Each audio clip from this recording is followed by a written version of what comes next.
बिस्मिल्लाहिर्रहमानिर्रहीम। Unit 40 B used to मुकम्मल language course के लिए बराए मेहरबानी विज़िट कीजिए मेरी वेबसाइट www.atzofinglish.com। आज के सबक में हम देखेंगे कि बी यूज्ड टू क्या होता है और साथ साथ हम फ़र्क देखेंगे यूज्ड टू और बी यूज्ड टू के दरमियान, और हम देखेंगे स्ट्रक्चर्स और साथ साथ short replies be used to के। तो शुरू करते हैं आज का सबक। Be used to is used to express that something is common for you and you're familiar with it. Be used to का इस्तेमाल अंग्रेज़ी ज़बान में तब होता है जब आप ये बताना चाहें कि कोई चीज़ आपके लिए नई नहीं है, यानी आप उसके बारे में बहुत अच्छी तरीके से जानते हैं और आप उससे अच्छी तरीके से वाक़फ़ियत रखते हैं और आपको उसके बारे में बहुत अच्छी तरीके से मालूमात हासिल है। तो यानी कि जब आप ये बताना चाहें कि कोई चीज़ आपके लिए अजीब नहीं है बल्कि वो आपके लिए बिल्कुल आम चीज़ है और आप उसके बारे में बहुत अच्छी तरीके से जानते हैं, तो आप इस्तेमाल करेंगे उस वक्त बी यूज्ड टू। मिसाल के तौर पर I am used to horses. यहाँ पर इसका मतलब ये है कि मुझे घोड़ों के बारे में बहुत मालूमात है और घोड़ों के साथ रहना मेरे लिए कोई मसला नहीं है। सो इसका मतलब ये है I am used to horses कि मैं घोड़ों के बारे में बहुत वाक़फ़ियत रखता हूँ, उनके बारे में बहुत अच्छी तरीके से जानता हूँ और उनके बारे में मुझे अच्छी खासी मालूमात हासिल है। तो आप ये कह सकते हैं I am used to horses या तो इसका मतलब ये है कि घोड़ों के साथ रहना मेरे लिए कोई मसला नहीं है या ये कि मैं उनके बारे में बहुत अच्छी तरीके से जानता हूँ। अनदर एग्जाम्पल, दूसरी मिसाल में डालते हैं I am used to driving cars. इसका मतलब ये है कि गाड़ी चलाना मेरे लिए कोई मसले की बात नहीं है और मैं गाड़ी चलाने से बहुत अच्छी तरीके से वाकिफ़ हूँ कि गाड़ी किस तरह चलाई जाती है, ये मैं अच्छी तरीके से जानता हूँ। तो मुझे गाड़ी चलाना मेरे लिए कोई मसला नहीं है, ये मेरे लिए बहुत आसान चीज़ है। तो जब आप ये चीज़ बताना चाहते हैं कि मेरे लिए कोई चीज़ बहुत आसान है और मेरे लिए वो नई नहीं है बल्कि वो मेरे लिए बहुत सिंपल चीज़ है, बहुत ही कॉमन चीज़ है, तो ऐसी चीज़ों के लिए हम इस्तेमाल करते हैं बी यूज्ड टू। तो यहाँ पर I am used to driving cars का मतलब ये है कि गाड़ी चलाने के बारे में मैं वो अच्छी तरीके से जानता हूँ और मुझे गाड़ी चलाना मेरे लिए कोई मसला नहीं है और ये मेरे लिए बहुत सिंपल सी और बहुत कॉमन चीज़ है।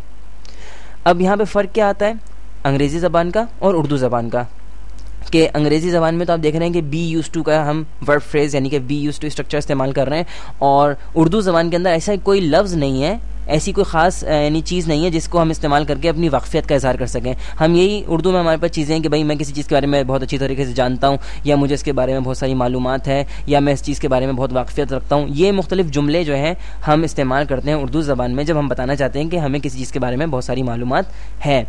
लेकिन अंग्रेज़ी के अंदर ऐसा नहीं है। अंग्रेज़ी के अंदर यानी कि अगर आप ये कहें कि भाई आई नो अबाउट कार्स, ये भी जुमला सही होगा, या ये कि I have sufficient knowledge about cars यानी कि मुझे गाड़ियों के बारे में बहुत अच्छी खासी मालूमात है, तो ये भी जुमला सही है। लेकिन एक यूज्ड टू एक ऐसी ख़ास चीज़ है जिसको इस्तेमाल करके आप अपनी किसी भी चीज़ के बारे में वाक़फ़ियत का इजहार कर सकते हैं। यानी अगर आप सिर्फ ये कह दें कि I am used to horses तो ये चीज़ काफ़ी है वाक़फ़ियत के इजहार के लिए, और इसी तरीके से I am used to driving cars तो ये चीज़ भी काफ़ी है। इसका मतलब ये है कि I know about cars very well, यानी मुझे गाड़ियों के बारे में बहुत अच्छी तरीके से मालूम है, और driving cars it's not strange for me, यानी कि गाड़ी चलाना मेरे लिए कोई अजीब बात नहीं है, बहुत मेरे लिए बहुत कॉमन सी बात है।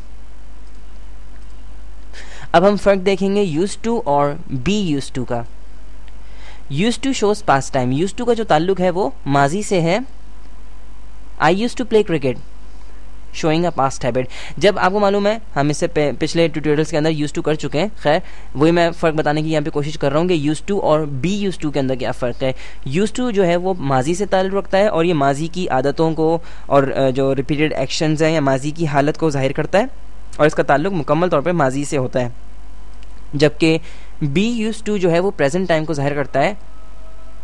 मिसाल के तौर पर I am used to playing cricket showing present familiarity, यानी कि क्रिकेट खेलना मेरे लिए कोई मसले की बात नहीं है और मैं क्रिकेट खेलने से बहुत अच्छी तरीके से वाकिफ़ हूँ और मैं इसके बारे में मुझे बहुत वाक़फ़ियत है, मेरे लिए कोई मसले की बात नहीं है, मेरे लिए कोई नई चीज़ नहीं क्रिकेट खेलना। तो दोनों के अंदर बहुत बड़ा फ़र्क है।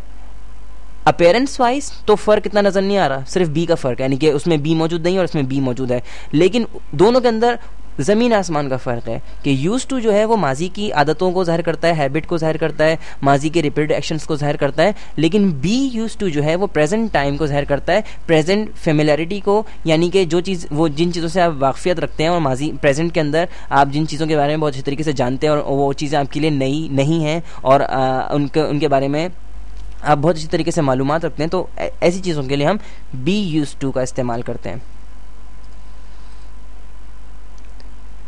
अब हम देखेंगे be used to with objects and actions. हम देखेंगे एक्शंस के साथ और ऑब्जेक्ट्स के साथ बी यूज्ड टू किस तरह इस्तेमाल किया जाता है। मिसाल के तौर पर I am used to cars. Here I am not talking about any action। यहाँ पर कि मैं किसी एक्शन की बात नहीं कर रहा, यहाँ पर मैं सिर्फ एक ऑब्जेक्ट यानी कि कार की बात कर रहा हूँ कि I am used to cars, यानी कि गाड़ियाँ मेरे लिए नई नहीं है, मैं गाड़ियों के बारे में मैं बहुत वाकफियत रखता हूँ और गाड़ियों से मैं बहुत अच्छी तरीके से वाकिफ़ हूँ। दूसरी मिसाल देखिए, I am used to driving cars. यहाँ पर मैं ड्राइविंग एक्शन की बात कर रहा हूँ, ड्राइविंग कार्स यानी कि गाड़ी चलाने की बात कर रहा हूँ। पहले जुमले में मैं सिर्फ कार्स की बात कर रहा हूँ जो कि एक ऑब्जेक्ट है, लेकिन दूसरे जुमले में मैं ड्राइविंग कार्स की बात कर रहा हूँ, यानी I am used to driving cars. ऊपर वाले जुमले में I am used to cars, इसका मतलब है गाड़ियाँ मेरे लिए कोई नई चीज़ नहीं है, गाड़ियों के बारे में बहुत अच्छी तरीके से जानता हूँ। लेकिन दूसरे जुमले में आप कह रहे हैं कि I am used to driving cars, यानी कि मैं गाड़ी चलाना मेरे लिए कोई मसले की बात नहीं है और गाड़ी चलाना मेरे लिए बहुत ईजी है और मैं इस चीज़ से बहुत अच्छी तरीके से वाकफियत रखता हूँ। तो यहाँ पे देख रहे हैं कि हम एक्शन की बात कर रहे हैं। ड्राइविंग जो है एक एक्शन है, एक एक्शन का नाम है ड्राइविंग, और ऊपर कोई एक्शन नहीं है, ऊपर हम सिर्फ ऑब्जेक्ट इस्तेमाल कर रहे हैं और दूसरे जुमले में हम एक्शन इस्तेमाल कर रहे हैं यानी कि ड्राइविंग। अब हम स्ट्रक्चर्स के ऊपर नज़र डालेंगे। सबसे पहले affirmative structure, subject plus be used to plus gerund. अच्छा जी, अब सबसे पहले मैं आपको जेरेंड बताऊंगा जेरेंड क्या होता है। यहाँ पर इस लेसन में मैं जेरेंड की वजाहत नहीं करूँगा, मैं आपको सिर्फ थोड़ी सी हिंट दे दूंगा कि जेरेंड होता क्या है। बेसिकली जेरेंड जो है वो आईएनजी फॉर्म कहलाती है वर्ब की, और ये जो जेरेंड होता है इसके अंदर दोनों ताकतें पाई जाती हैं, यानी कि ये नाउन भी है और ये वर्ब भी है, यानी इसको आप वर्बल नाउन कह सकते हैं। ये सिर्फ क्या करता है कि एक्शन का नाम जाहिर करता है, ये एक्शन को जाहिर नहीं करता, ये एक्शन का नाम है। मिसाल के तौर पे खाना पीना, ईट या स्लीप, तो ये सारे एक्शन के नाम हैं। इसी तरीके से प्लेइंग यहाँ पर जो है एक्शन का नाम जाहिर कर रहा है, यानी कि सिर्फ नाम के तौर पर इस्तेमाल हो रहा है, एक्शन के इटसेल्फ ये एक्शन के तौर पर इस्तेमाल नहीं हो रहा। तो खैर जब हम इंशाल्लाह अगले ट्यूटोरियल्स में मैं कोशिश करूँगा कि जेरेंड का लेसन बना के अपलोड कर दूँ ताकि आप लोगों को प्रॉब्लम ना हो जेरेंड के हवाले से। खैर अभी सिर्फ इतना जहन में रखें कि जेरेंड वर्ब की आईएनजी फॉर्म को जेरेंड कहते हैं, ठीक है, और ये वर्बल नाउन होता है, यानी कि ये वर्ब भी है और ये नाउन भी है। दूसरे अल्फाज में हम सिर्फ एक्शन के नाम के लिए जेरेंड इस्तेमाल करते हैं। खैर तो subject plus be used to plus gerund, I am used to playing hockey, I am used to skating. अब हम देखेंगे subject plus be used to plus object, यानी कि अब ये ऑब्जेक्ट का स्ट्रक्चर है कि ऑब्जेक्ट के साथ बी यूज्ड टू किस तरीके से इस्तेमाल होता है। She is used to cold weather, he is used to cars. Negative structure, subject plus be plus not plus used to plus gerund, I'm not used to playing hockey, I'm not used to skating. Subject plus be plus not plus used to plus object, she's not used to cold weather, he's not used to cars. Interrogative structure, be plus subject plus used to plus gerund, are you used to playing hockey, are you used to skating. Be plus subject plus used to plus object, is she used to cold weather, is he used to cars. अब हम मुख्तसर जवाबात पे नज़र डालेंगे, यानी कि short replies किस तरीके से होते हैं। बी यूज्ड टू में A, are you used to playing cricket playing hockey.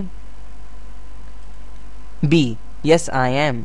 तो यहाँ पर आप देख रहे हैं कि हमने सिर्फ कितना कह दिया, यस आई एम, हमने यानी पूरा जुमला इस्तेमाल नहीं किया, yes I am used to playing hockey, हमने सिर्फ इतना कह दिया यस आई एम। अगर आप पूरा जुमला कहेंगे तो वो शॉर्ट रिप्लाई नहीं होगा, वो बन जाएगा लॉन्ग रिप्लाई।